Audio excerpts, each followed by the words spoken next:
Okay guys, hey! Dito Sir Javi guys ba? Sulbon kita ni guys, tirahon ta ni guys, pero di ni maayo ni. Okay, o sige, dito Sir Javi. Okay, trigonometric muna tayo ngayon. Sin theta, if sin theta daw is 4 over 5, and ang condition niya dito, yung angle theta daw is less than pi over 2, then greater than 0. Then, ano daw? Then cosine 2 theta is equal to. O, paano natin yan sasagutan, Sir Javi?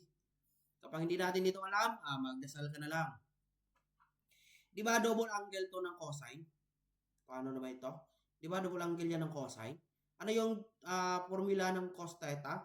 Di ba yung sin theta double angle guys? 2 sin theta times cos theta. Kapag cos double theta, double angle yan, 1 minus 2 sin squared theta. So, ano yung gagawin natin sa Javi? Is-substitute lang natin yan.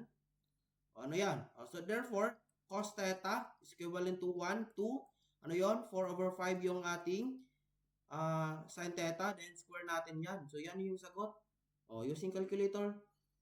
Wala lang yan 1 minute, Sir Javi. Wala na yung 1 minute. Impas na yun ka, Sir Javi, guys. Okay. Dito yung maganda ka, Sir Javi, kasi mayroon mga teknik-teknik, Sir Javi, dito eh. 1 minus 2. Then, calculator lang natin yan. Anong problema? Mga babae talaga, hirap intindihan. Score lang natin yan. Sagot yan, letter C. Letter C yung sagot natin.